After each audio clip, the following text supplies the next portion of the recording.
বুঝছেন? আলহামদুলিল্লাহি কাফা ওয়া সালামুন আলা ইবাদিহিল্লাযিনা ইসতাফা আম্মা বা'দ قال الله تبارك وتعالى في كلامه القديم والفرقان الحميد وأما بنعمة ربك فحدث قال النبي صلى الله عليه وسلم مثل أهل بيتي كسفينة نوح من ركبها نجا ومن تخلف عنها غرق أو كما قال عليه الصلاة والسلام। বেরাদরানি ইসলাম,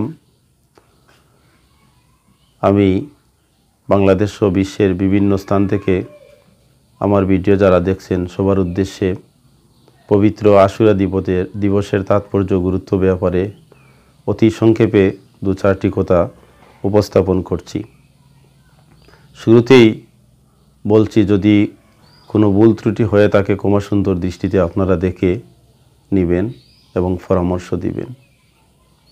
আল্লাহ তাবারাকা ওয়া তাআলা অসংখ্য অগণিত নিয়ামত এই পৃথিবীতে আমাদের জন্যই সৃষ্টি করেছেন, আর অনেক নিয়ামত আমাদেরকে দিয়েছেন যে নিয়ামতগুলো আমরা উপলব্ধি করে এবং সেই নিয়ামতকে সঠিকভাবে মূল্যায়ন করব।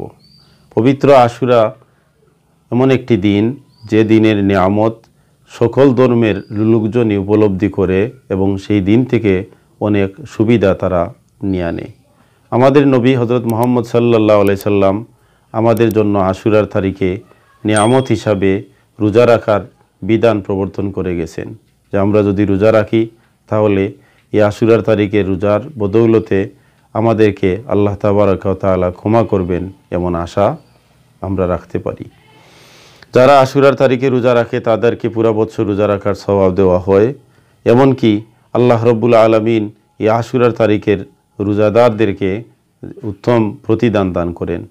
উম্মতে মুহাম্মদীর মধ্যে যারা আশুরার তারিখে রোজাদারকে ইফতার করায়, সেহরি অথবা ইফতার করায়, পরিপূর্ণ সকল উম্মতদেরকে ইফতার করানোর সওয়াব তারা লাভ করবে। যাই হোক, আশুরার তারিখে মহান আল্লাহ রাব্বুল আলামিন 10 জন নবীদেরকে বড় বড় পরীক্ষা করেছিলেন। এমনকি সেই পরীক্ষার মধ্যেই 10 জন নবী উত্তীর্ণ হয়েছিলেন আল্লাহর দয়ায়। তন্মধ্যে আমাদের আদি পিতা হযরত আদম আলাইহিস সালামের তওবা কবুল করা হয়েছিল আশুরার তারিখে। আশুরার তারিখে নূহ আলাইহিস সালাতু ওয়াস সালামকে আল্লাহ রাব্বুল আলামিন তার কিস্তিতে তার নৌকাতে যারা আরোহণ করেছিলেন, এই সঙ্গী সাথী সবাইকে নিয়ে মুক্তি দিয়েছিলেন আশুরার তারিখে। আমাদের নবী মুহাম্মদ সাল্লাল্লাহু আলাইহি সাল্লাম ইরশাদ করেছেন, মাসালু আহলে বাইতি কাসাফিনাতি নূহ। তার আহলে বাইতের ব্যাপারে একটি কথা বলেছিলেন যে আমার আহলে বাইত হচ্ছে নূহ আলাইহিস সালামের নৌকার ন্যায়। যারা সেই নৌকাতে আরোহণ করবে তারা মুক্তি পাবে, আর যারা আরোহণ করতে পারবে না তারা ডুবে যাবে।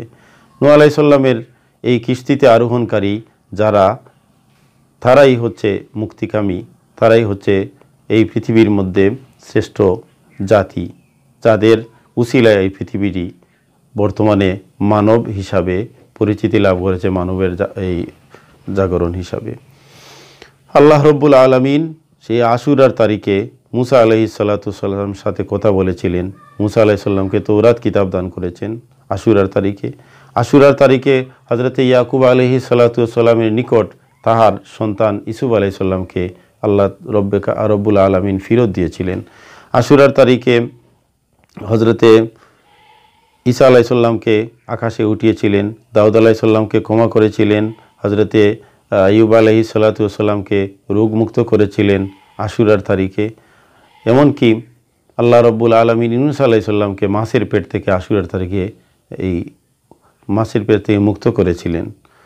আর ইসলামের ইতিহাসে সর্বোপরি একটি ঘটনা যেটা অত্যন্ত মনোস্পর্শী, হৃদয় বিদারক, এই মুমিনদের একটি অসহ্যকর অবস্থা, তারপরেও আহলে বাইতের প্রতি যে নির্মম আচরণ করা হয়েছিল কারবালার প্রান্তরে, সেই আচরণের দিকটি, যেটাকে আমরা পূর্বসূরি মানুষ যারা আছেন, উত্তরসূরি মানুষ যারা আছেন, সকল ব্যক্তিবর্গ আমরা উপলব্ধি করি যে ইসলাম নতুনভাবে এই পুনর্জীবন লাভ করেছে আশুরার দিনে।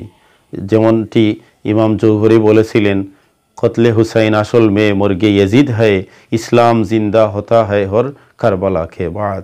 সেই কারবালার ইতিহাস যে কুতিলা সিবতে রসুলিল্লাহ সাল্লাল্লাহু আলাইহি সাল্লাম নবীজির কলিজার টুকরা ইমাম হুসাইন রাদিয়াল্লাহু আনহু যে শাহাদতের শরাব পান করেছিলেন, না আলাদ দরাজাতা শাহাদা, তিনি যে শাহাদতের দরজা লাভ করেছিলেন এই আশুরার তারিখে, এটা আমাদেরকে স্মরণ করিয়ে দেয় যে মুসলমান বীরের জাতি তারা সদা সর্বদা তাদের ইতিহাস ঐতিহ্যকে রক্ষা করার জন্য, তাদের ঈমান আমলকে রক্ষা করার জন্য, তাদের ইয়াকিনকে তারা সর্বোচ্চ স্থানে নিয়ে যায়। এমনকি এই পৃথিবীতে তারা টিকে থাকতে অন্যায়ের সম্মুখে তারা মাথা নত করে না, যেটার ইতিহাস সৃষ্টি করে দিয়েছেন ইমাম হুসাইন রাদিয়াল্লাহু তাআলা আনহু। আমরা ইমাম হুসাইন রাদিয়াল্লাহু আনহুর রুহে অসংখ্য সওয়াবের এহসানি বকশে দেওয়ার জন্য আজকের এই মোবারক দিনে আমরা এতিম, মহানবী সাল্লাল্লাহু আলাইহি ওয়াসাল্লাম বলেছিলেন এতিমদের মাথায় হাত বুলালে, এমনকি মিসকিনদেরকে সাহায্য সহযোগিতা করলে, এমনকি যাদের বস্ত্র নাই, কাপড় চোপড় নাই তাদেরকে কাপড় দিলে, পরিধান করালে, এমনকি রুগ্ন ব্যক্তির শুশ্রূষার জন্য এগিয়ে আসলে। এই পৃথিবীতে অনেক অসহায় মানুষ আছে যাদের সাহায্যার্থে বিচরণ করলে, তাদেরকে বিভিন্নভাবে সাহায্য সহযোগিতা করলে। এমনকি আশুরার তারিখে যদি কোনো মানুষ চোখের মধ্যে সুরমা ব্যবহার করে পূর্ণ 1 বছর আশা করা যায় তার চোখে কোনো মারাদুল মৌত ছাড়া কোনো রোগ ব্যাধি দেখা দিবে না। আশুরার তারিখে গোসল করলেও অনুরূপ মারাদুল মৌত ছাড়া কোনো রোগ ব্যাধি ওই ব্যক্তির মধ্যে স্পর্শ করে না। আমাদের বিশ্বাসে হচ্ছে আসল পুঁজি। আর আল্লাহ তাবারাক ওয়া তাআলার সকল নিয়ামত লাভ করতে হলে বিশ্বাসের সহিত, ইহতিসাব, ঈমানের সহিত যদি কোনো মানুষ সেই নিয়ামতের প্রতি এই বিভিন্নভাবে মুজাহাদা করতে থাকে, চেষ্টা করতে থাকে, তাহলে অবশ্যই সে নিয়ামত লাভ করবে। আর কোনো একটি আমল নিয়ে যদি তর্ক বিতর্কে জড়িয়ে যায় তাহলে সে আমল থেকে কোনো ফায়দামন্দ হবে না, কোনো উপকার পাবে না। তাই সকল আমলকেই শ্রদ্ধার সাথে গ্রহণ করে নিয়ে আত্মনিয়োগ করতে হবে আমল করার জন্য, তাহলে নিশ্চয়ই সেই আমলে ফায়দামন্দ হবে। আশুরার তারিখের যদি কেউ তিলাওয়াত করে, আশুরার তারিখে ইস্তেগফার করে, আশুরার তারিখে নফল নামাজ পড়ে, আশুরার তারিখে রোজা রাখে, তাহলে এই আশুরার তারিখের সার্থকতা সে উপলব্ধি করতে পারবে। আর নবী প্রেমটি তার দিলের মধ্যে সদা জাগ্রত রাখবে। কেন নবী প্রেমের মধ্যে রয়েছে আলামতে ঈমান। ঈমানের একটি, যার ভিতরে নবী প্রেম আছে, এই নবীর আহলে বয়তের প্রতি মহব্বত আছে, আমরা নির্দ্বিধায় বলতে পারি তার ভিতরে ঈমান আছে। আর যার ভিতরে নবী বংশের প্রতি কোনো মহব্বত নেই, নবী বংশের প্রতি কোনো সম্প্রদায় মনোভাব নেই, ইয়াজিদ বাহিনী, তাদের ঈমানের মধ্যে প্রশ্ন আমি মনে করি। তাদের এই নেফাকতি ঈমান থেকে যেন আমরা রক্ষা লাভ করতে পারি, এই আশাটুকু আমি এই বিশ্বর সকল মুমিন মুসলমানের দরবারে রাখছি, যে আমরা সবাই এই আশুরার তারিখে ইসলামের একটি ইতিহাস সর্বশেষে যেটা যুগ হয়েছে কারবালার ইতিহাস, সেই ইতিহাসকে যেন আমরা স্মরণ করি।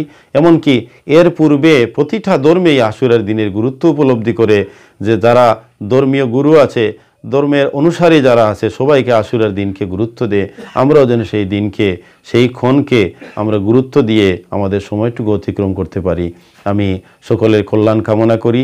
বিশ্ব মুসলিম বর্তমান এই অতিমারী করোনা ভাইরাস থেকে যেন নিরাপদে থাকতে পারে, বিশ্বের সকল মানুষ যেন নিরাপদে থাকতে পারে, এই আশাটুকু ব্যক্ত করে আমি আমার সংক্ষিপ্ত আলোচনা এখানেই শেষ করছি। ওয়া আখিরু দাওয়ানা আনিল হামদুলিল্লাহি রাব্বিল আলামিন।